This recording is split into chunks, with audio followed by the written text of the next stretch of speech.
Thank you for this very friendly moderation. This meeting with Mr. Habeck was a few months ago, but that will be just a short remark. I think I knew I would come to you, but there are a few positive things that, even if it's positive, that when things can be brought about with the help of politics, one should actually mention that. And I don't have any party background, so thank you for having given me the opportunity to talk here today, Dr. Leber, Mrs. Jani Leber, and the whole ACATIS team. Not long ago, at full strength, you came to us to the southeast of Munich.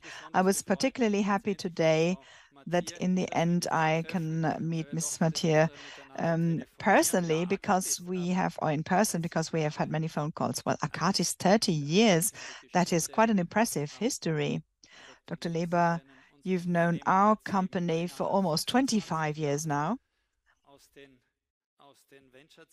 out of the venture times and the foundation time when we got incorporated. Now, I don't remember exactly, but I think meanwhile, for many years, we've been very happy to have you as a core shareholder and a long-term viewer of the company, sometimes critical, of course, with innovative ideas and this possible combination of Vaga SFC here with methane and methanol. This is what long-term partners should be like on the capital side. But that's enough of introduction, I think. So what are we doing? We are developing and producing and selling products which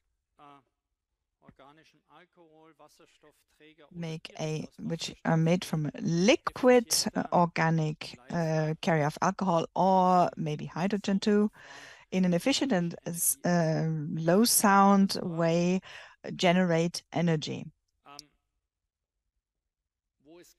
And we do that in places where there is no grid or grid supply, or the grid isn't stable. So we, as pioneers in this technology, focus on that. And we've been now, we're now more than 20 years old, of course, but we focused on going to places where an existing infrastructure can be either completed or replaced, maybe. We don't go into buses, into cars or trains, but in a very simplified form, we replace the classic generator, power generator. That was an early decision, and we took it consciously because we said, as a startup, to actually start doing business with the big OEMs might be too difficult. And the other way around, it's the same. The question is, how profitable will the business models be as tier 2 or tier 3 supplier in the automotive sector? And we looked at the same thing for power generators, and we saw this is rather an attractive kind of business, not just profitable, but usually it comes with strong cash flows. But what we actually totally misjudged, and that brings me back to the title of Imagine, is what can we imagine? I can imagine a lot of things. I'm a basic optimist, really, and we've heard that today. Optimism is a must, the must-have. And well, I thought, well, we actually could imagine a lot, even in the early phases. But what I personally could never have imagined is how long it can take.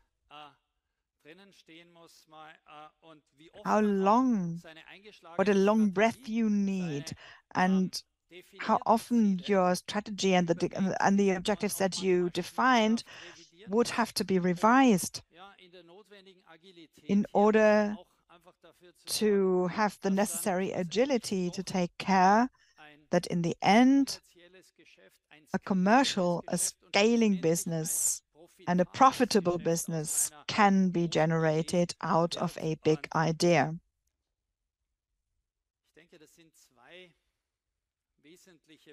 And I think these are two major points in our business model,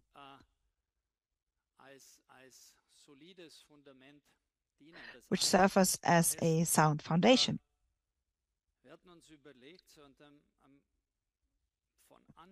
Well, right from the beginning, we asked ourselves, what will make it easier for customers to buy something from us? When I just come from a top-down attitude and say, now everything is new, and from tomorrow on, you can forget all the investments that you've done in the past because we bring the one solution. We had some clients in the public sectors in early phases, and it's impossible to implement these leap innovations so quickly. But also in the industrial environment, the decision makers, when they take decisions and things don't work out, they might risk their careers. And the startup, which decides for a certain technology, might risk their own existence. So we said, well, off-grid energy, emergency power supply. Apart from diesel, there's also another perfect technology, and that's a battery technology. Batteries are usually very good off-grid. They can make electric energy available off-grid. But the disadvantage is that this lasts only for some time. So it's a storage. And if you look at the technical profile, there's a high power range, a lot of power over a limited period of time. And if you look at the technical details of a fuel cell, you will see that this is very complementary. This is a technically complementary profile. A fuel cell generates a lot of energy over a longer period of time, depending on the availability of fuels. And if I bring the two together, we've got the ideal couple. The fuel station would be the clean charging station, and the battery is the storage covering the peaks. So with a very low nominal power, I can make energy available over a long period of time. And whenever it's possible or it makes sense, I could also add a PV capacity to it. And in the end, the operating time of the fuel cell could be reduced to a minimum, and also the battery could be reduced to a minimum, and that makes the whole thing economically better viable. So the entrance barriers are lower, and it's actually feasible and viable from an economic point of view, because we knew, of course, that this technology is not cheap, and it isn't even today, it isn't cheap. Even if the cost reduction curve regarding the material costs is rather favorable and has been so for many years. But we still think the material is the system is material cost driven. So HR costs in our case are not most decisive. So the next question really was, well, how to find the right customer? I have to look for someone whose use case is in a way that the individual customer benefit is higher than the price sensitivity of the company. And we actually looked at a very unusual segment first, and that's the end user with our methanol fuel cells. The first big customer we found was a man called Erwin Hümer in Bad Waldsee. They built caravans. And if you want to buy a caravan for 70 or 100,000 euros, you will probably also have the money and the interest to buy a fuel cell for 5,000 euros in advance. We actually had a new branding at that time. EFOI, energy for you, that's what we called it. So they used a fuel cell instead of a small Honda generator, and that is very good for the user because it's not so loud, and for those who are in the vicinity, it's also a positive effect because it's just more silent. The next, those were the decisions that we had to take time and again because we saw, okay, the market might be attractive in the beginning, and there are people who might buy it, but it's not big enough to grow. You only address the luxury segment. So what did we do? We went back to analysis and went back to the professional campus. That's military applications. Soldiers today, when they have a full equipment, when they're special forces, they can carry up to 55 kilograms of equipment. 20 kilograms is the weight of the battery. Now, we developed as a system, a portable fuel cell, which in the end, including 4 days fuel supply, can reduce the weight for the battery by 80% and still enables the forces to be able to communicate, to navigate, and fulfill their tasks. We were a bit too optimistic in this sector about how long it will take till such a system can really be part of the procurement. So in the United States, in Germany, we started fully euphoric. In the United States, we actually got it onto the road quite quickly. We also got some investments, and we were able to open a new company here in the early years. But we had to understand that the cycles, particularly with view to the national customers, the cycles are not 5 years, not even 10 years, but if there's a new development, it takes sometimes 15 years. And that is something that brought us almost to the abyss. Okay. And in the end, we had an immediate, a direct problem with that. But for us, this was an important learning from an entrepreneurial point of view, because we saw, okay, we have to standardize our products even more, and we have to become more modular even, and we have to be able to tackle scalable business sectors. In this case, it's industrial backup and emergency power supply.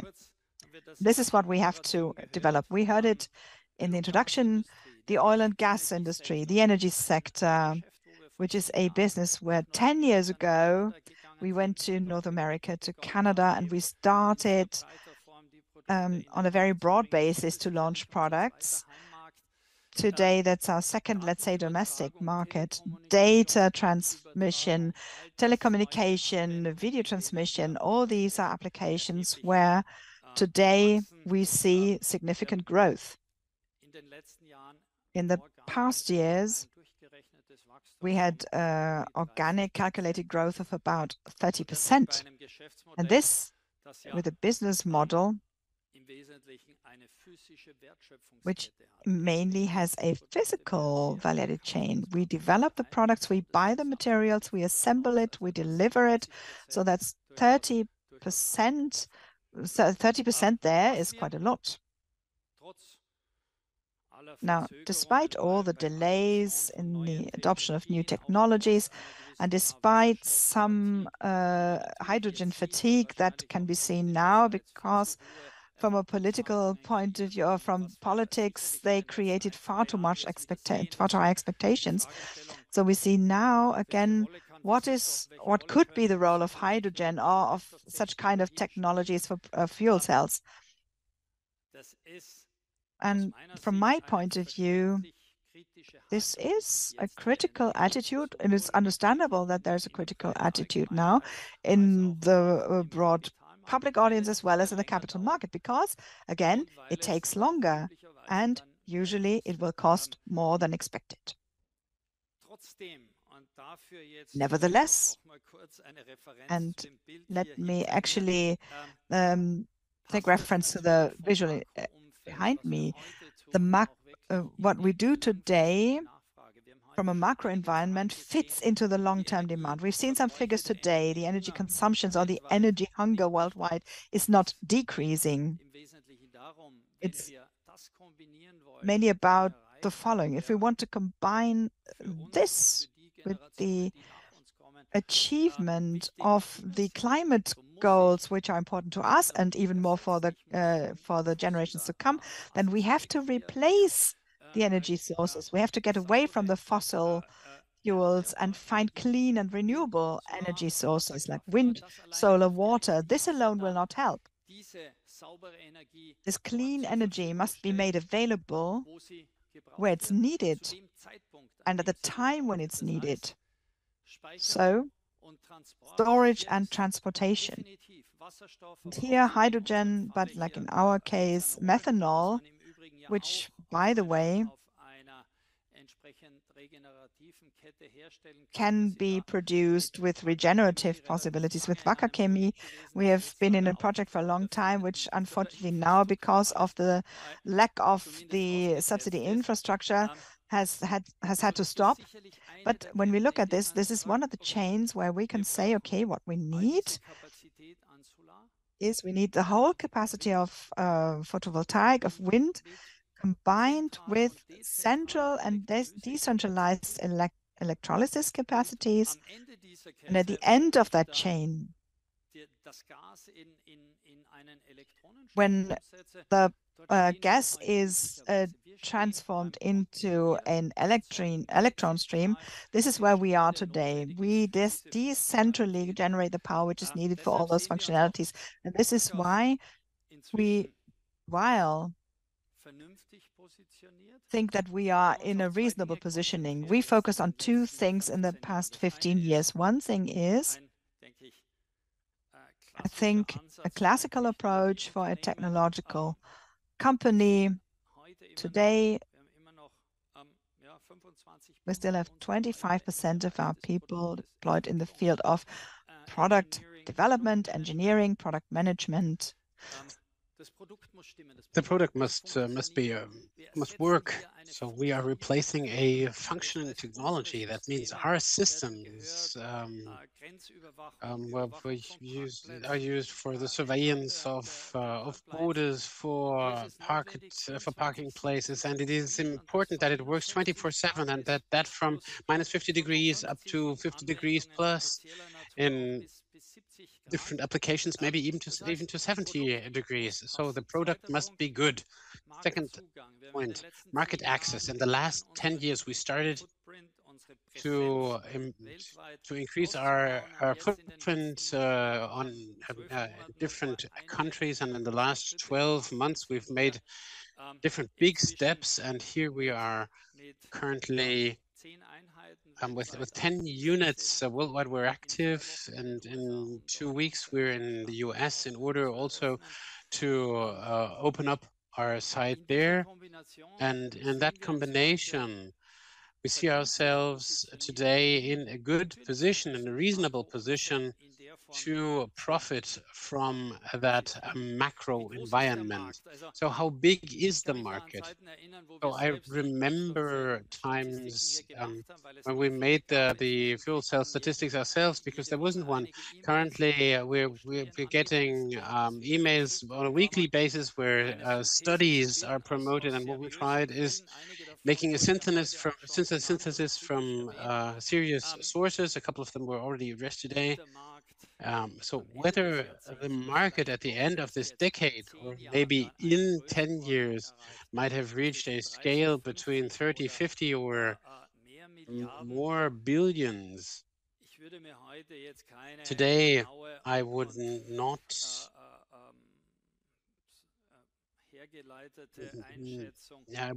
give a forecast, and so I always like to take the lower end. If you see that the stationary fuel cell market the size of around about 20 billion in average is, well, and if it's then 20, 30 or 34, that is for the adoption, this is not that decisive. But on the other way around, if you see that the generator market in the last year was at around about $25 billion. $25 billion in those classes that were active today too, and it's still growing with 7 to 8% per year.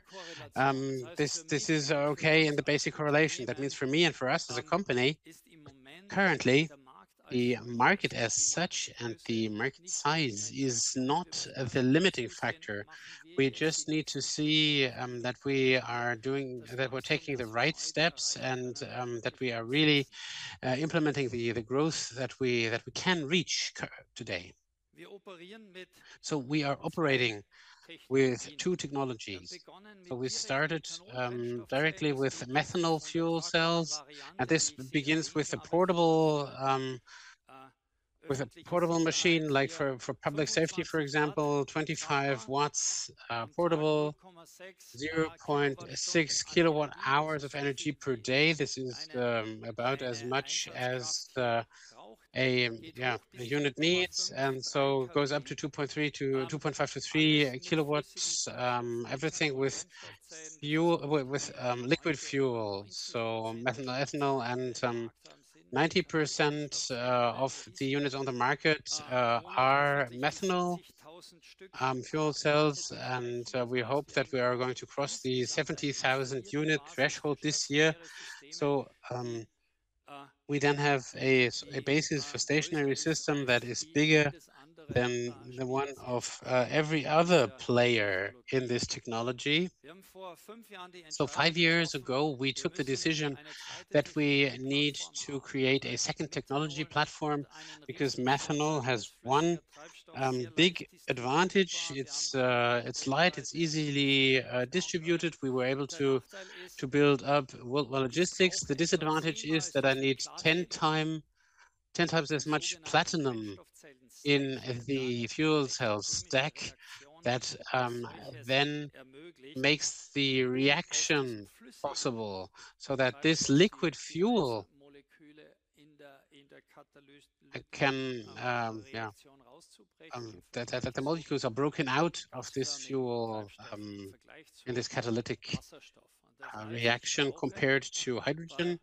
That means for a fuel cell that works with hydrogen, I need per watt, per kilowatt, per megawatt, I need significantly less material, and I have significantly less production costs. That means for higher performance, we need a different platform, and we integrated that back then. So we did not make developments ourselves, but as in the industry, many products have been developed, and many of them have not reached the maturity to be brought on the market. We could, first of all, license a technology, then bring it to our own house, and now include it completely. And now we have products with up to 50 kilowatts on the market. Currently, we proposed a new platform from 50 to 200 kilowatt hours on the Hanover Fair. Why should we go into these dimensions? Because besides our existing segments in which we are working already currently today, so telecommunication, data transfer, and that we can address these kind of big market segments. So data centers, infrastructure, up to the supply of hospitals and conventional industrial emergency power supply. So 50 to 200 kilowatts. So we want to be in the field with the first pilots for that. after the discussions this week, I do assume that also in India we will have a couple of projects, particularly in the domain of data centers. We have massive investments there, and with those power outages there in the afternoon. By the way, it was not possible to use the elevator, and also the AC was not working, and this was actually difficult with the temperatures of 47 to 50 degrees. And so the development of the technology for us, this is definitely a component of competitivity. So we improved the stack technology, we improved the membrane technology for the fuel cells. What you see to the right here is the fuel cell stack, and that is still this still makes up for 50% of the entire bill of materials. So lots of material, and through insourcing, we see from today's perspective, we see a massive chance to combine our expertise to combine that with the material know-how of our former suppliers. And so we purchased that from Jonathan Mathey in the UK, and we are just building up our site in Great Britain, and we're also taking over the entire team of specialists. And this again enhances the value creation chain and stabilizes it. And this year, this will cost us lots of efforts and investments, and it's also a burden on the margin. And we're going to see that probably in the next 2 quarters, but in the long term, I think that this is one of the competitive advantages. It's the most expensive component, but also the component that decides how long such a unit will last, whether it runs 5,000, 10,000, or 15,000 hours. And so I already addressed it. So in those last years, we already built up many presences all over the world, and and we already heard about this in the last presentations too. So what are the limitations? Where are the bottlenecks? The bottlenecks, classically, you would say it's lack of skilled labor. But from our perspective, I wouldn't put that in the first place. So we rather so currently we have a better competitive situation currently than 4 or 5 years ago, when we needed to compete against those giants in in southern Germany, from the technology industry, from the automotive industry. And due to that, we have today have an advantage. So that doesn't mean that every young engineer comes to us, but as we are doing something that that is deemed as purposeful, whether as an employer you can keep up with that is something different. But nevertheless, this is a topic that is connotated positively, and so this is this is not that much of a problem, and we will need to see to it that our organizations and our sites, that we build them up. We need to work on our systems massively. We need to work on the processes. Our biggest invest project this year is the SAP rollout in the entire group. And after I have done this a couple of times in my professional career, I know that we're not going to stay where we are right now, but our business model needs to be made replicable, and we need the ability to grow, and for that we need a data set, and for that SAP is required.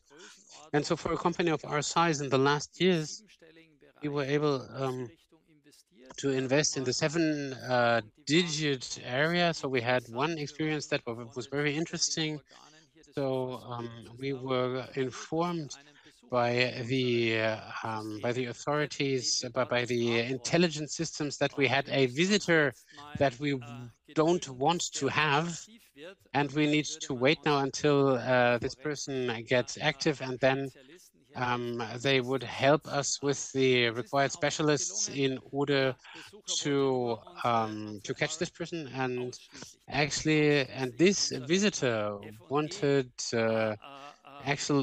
they actually wanted to see our R&D files, and so I said, well, okay, then let's do something that is relevant, but only because we knew that these were only old data. But then directly we needed to do something on the invest side, and this is something that, with the topic of digital transformation, that goes hand in hand.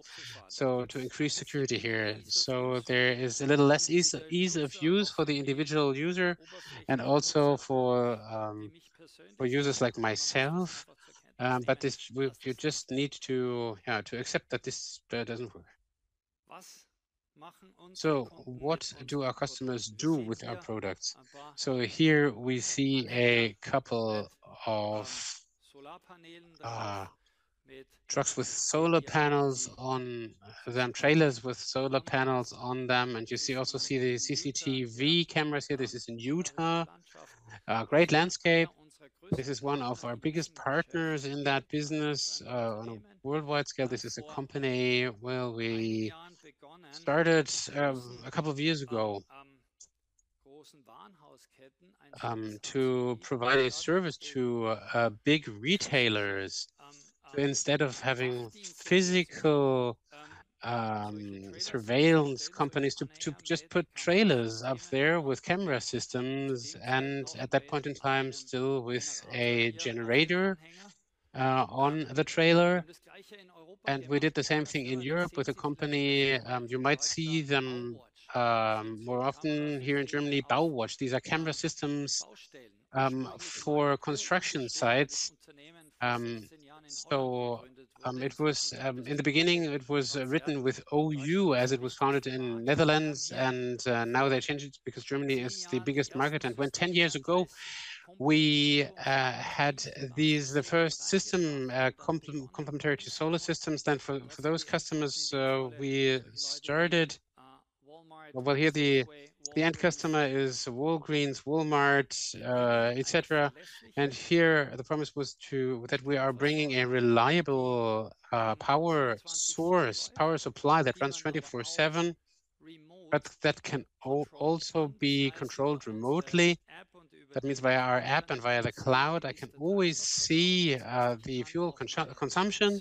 I can also adjust my service planning according to that, and my operations. And the business here of our customers is mostly a lease business. That means each hour more that we have such a trailer on site somewhere, this directly brings more turnover, better results. And so here we were able, with the combination of battery, solar, and fuel cell, we could create a package that in that market today is market leader by far. And if we look at the scale, so in Europe, we assume that in the next year, 150,000 of these towers are being implemented. In the US, might even be a factor of five to six. So one of those fuel cells in this application costs 8,000 to 10,000 euros. What we do now, though, is to see whether we are able to also get into this rental lease cycle. So to also rent out these units. This will probably not be possible everywhere, but this would again have a positive impact on the margin development. So I already talked about it, India. So when it comes to India, here we also have positive example, like for example, a medium-sized company is supported by the government, And on the other hand side, it is also good to say, well, Mr. Lieber, you said we once had difficulties with export licenses, and this was the case. So with the Bundeswehr, with the German army, we really tried and sell a lot, but that wasn't possible in that time. And so we went to India, to Indonesia, and to Israel, and everywhere where we're selling military hardened products, we need an export license. And in the case of India, this was pretty critical. We developed the business. We had a cancellation clause in there, and this was also the basic prerequisite for the investment decision in India. At the end, I sent an urgent letter to the minister and accompanied him on a trip, or I met him on a trip to Canada at a conference, and I explained what that means for a medium or for a small company like ours. If you bring investments into a market over 5 years, and then due to bureaucratic hurdles, you are threatened to lose business. And we have had just returned from Canada. Then the export license was there. And on top of that, we were also able to participate on the journey of the Chancellor and the Vice Chancellor to India. So at the Canada trip, where there's mask problems, where we had those mask problems, we were not there. And even though if it was late, we had a concrete reaction and a help. So the situation as such is still slow, and you're still working on the basis of facts. Nevertheless, also the political support in India cannot be underestimated. Of course, there's a different public perception, particularly when it comes to customers from the public service, which are dependent from politics. And this is a benefit, of course, and such a support is something, of course, you like, and that helped.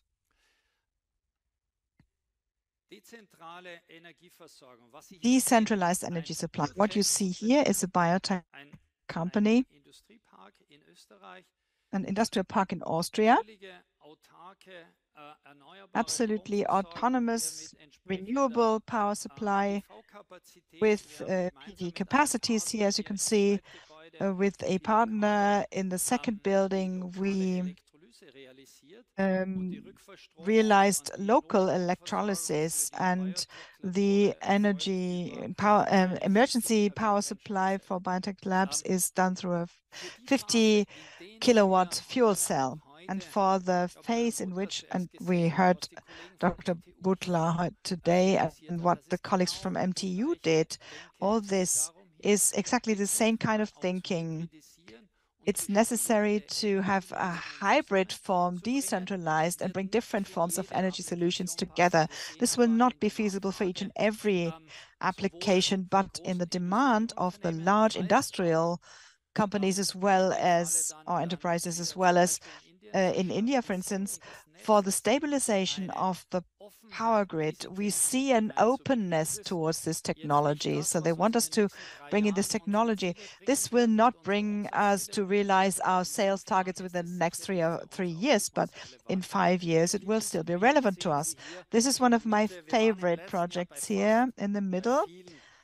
Last year, we went on many festivals, from Wacken to Lautfeuer, Nibiri. It was not usually me who was there, but my younger colleagues. Well, Wacken, okay, I might go there, but Nibiri, together with Telekom, everyone wants to send the pictures, the photos, and the posts directly from the festival, but there's not always the necessary infrastructure in place. So temporary radio stations will be set up, and with the H2 genset, we operated that with a hydrogen generator.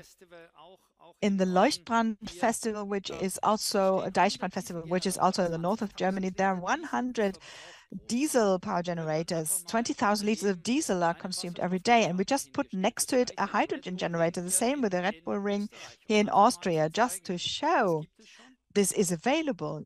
You can have it. You have to bring down your eco footprints. And again, there's a market where the price sensitivity is not so strong. Hospitality and events here, we assume that this will be one of the first markets for that.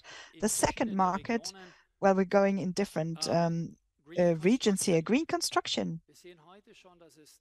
Even today, we can see that there are some inner city areas in Amsterdam, for instance, where you have higher credits for those who offer not to work with diesel generators there. So what will they use? A container with lithium batteries, which is just then taken out of the city center to recharge it. And we get much closer to the customers. Who are our prospects here? Equipment providers who lend the equipment, for instance. And 10 years ago, I went to visit these people for the first time, and that was just some polite interest that they showed us. And today we have the first pilots for that. In summary, we have to go on, and we will focus to get a better penetration in our core markets. In Europe, we have a growth of on average 30%. In Canada, it's the same. And the international expansion, regional expansion,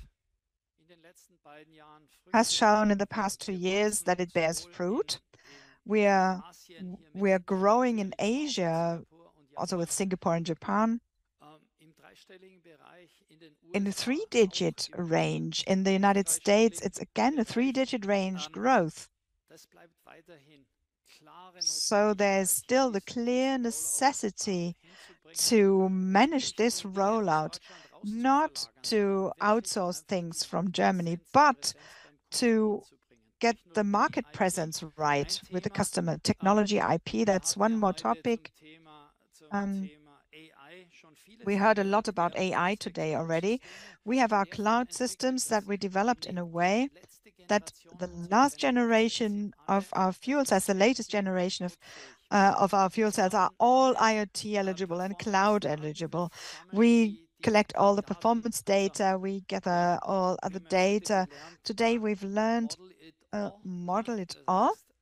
So all the data that we can gather will be collected, and then we will give recommendations to our customers of what they have to change, maybe temperature or the situation, how you build it in, so that the system can work longer and better. And the last point, M&A. Wherever there are possibilities, we do this, like in the membrane technology, for instance, based on the long years of market experience. However, we take our time. We will not be driven. And we look at some things in the United States, and the difficulties in the hydrogen area, for instance, will become opportunities for us because there is a necessary consolidation, and we want to be active in this and see this as an opportunity and use it. And that is actually the end. Okay, you made use of the full time, but still there's an applause for you, of course.